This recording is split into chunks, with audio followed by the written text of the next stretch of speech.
Hello, this is the second excerpt from Suzanne Albary's excellent podcast on doing better research, in which I talk about writing as a research method and the importance of accessible communication. I know that you feel that writing is a hugely important part of research methods, particularly. And obviously, writing is a massively important part of what we do as researchers. You know, without the writing part, we've got no way to communicate that research. So, why do you talk about writing as a research method? Because it is one. And you've just given me a lovely illustration in what you were saying about the quants people and numbers tell stories. They do. But quants people can't just present pages of numbers to readers. They have to explain what the story is. They have to explain why that outlier is significant and why this trend goes in the way it does and what that means for the world. And they have to do that using words.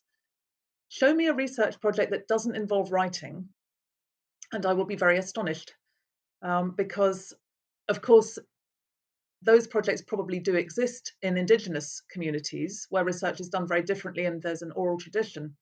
But in the Euro-Western sense, I think every single project inevitably includes writing. And I think it hides in plain sight. I think it's so ubiquitous that we don't recognize it as a research method. But it is, and we write in particular ways for research. Different types of researchers, different disciplines have different conventions for writing. Those conventions do change. For example, when I was an undergraduate about a million years ago, there was no using the first person ever, and almost everything was in passive voice. And now that's really changing a lot. And even some of the most high profile journals are asking for active voice and are fine with a bit of first person where that's relevant, which saves a lot of hideous linguistic contortions, which is a good thing. But writing it's not just about the research reports. Writing is part of how we work. When we're doing analysis, we're writing. When we're planning research, we're writing. When we're reviewing literature, we're writing. When we're communicating with our collaborators and our participants, we're probably writing at least some of the time, emails or text messages or whatever. Writing is a method that we use to facilitate and support research in many different ways and to do and conduct research. So I really think it is a research method. People think research methods are just about how you collect data. People think doing research is just about collecting data because that's the visible bit. But it's not. There's so much more to it. You know this.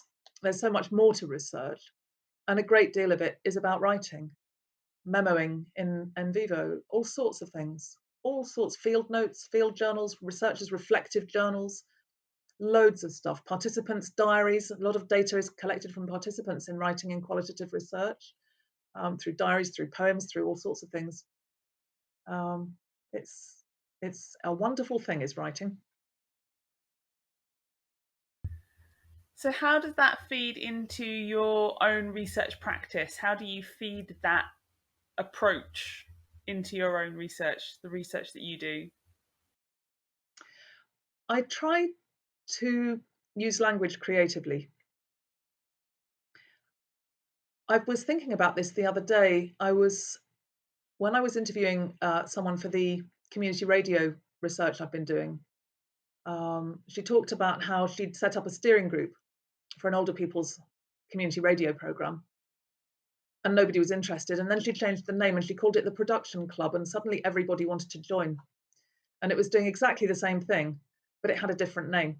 And that's the power of language. And that's not to say that we can always rename things or we can always invent useful new words for things or useful new phrases. We can't always. Sometimes we just need to use language in accessible and plain and understandable ways. That's got a lot going for it.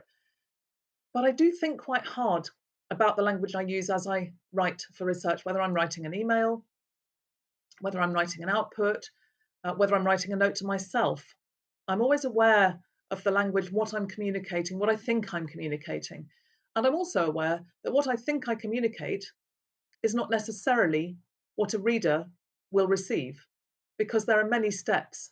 It starts in my brain, comes out my fingers into my keyboard, turns into a word, and that is then transmitted to a reader who absorbs it and understands it through their own experience and filters.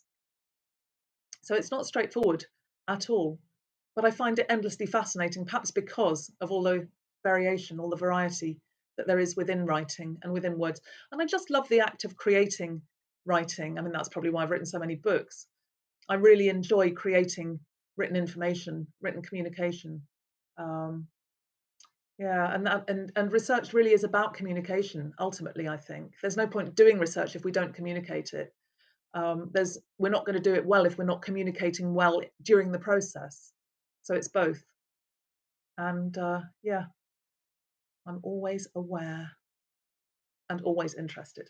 I love what you said there about making sure that your writing is accessible and like being quite careful about the language that you use, because I know that a lot of students of research methods, a lot of students, you know, in any kind of degree subject, higher education, can find academic writing quite inaccessible and find it quite difficult to unpick.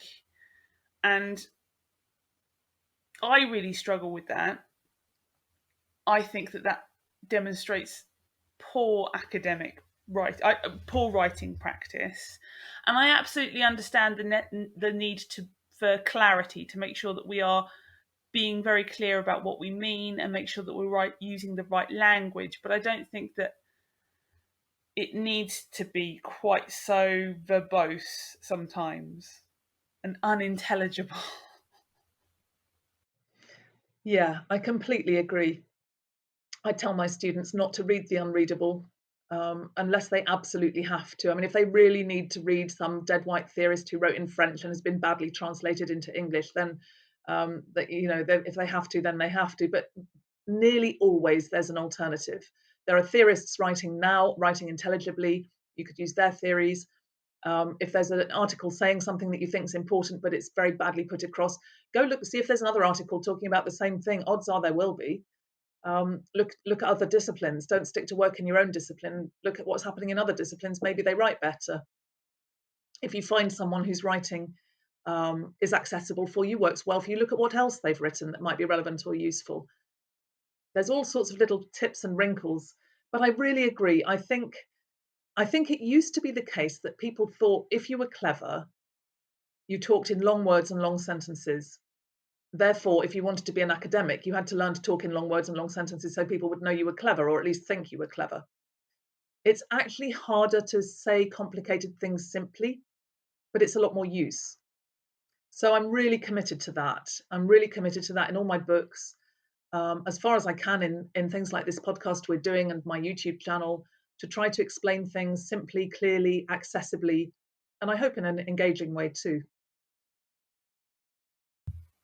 That's a really good point, and something that I've been looking at a little bit more recently around not just different language but different dialects within language, and not particularly penalizing students, but not penalizing people for writing in their own dialect or writing in their own the way of speaking. And it's just a different form of writing. It's not better or worse, and just because I'm not used to reading it doesn't make it any less valuable.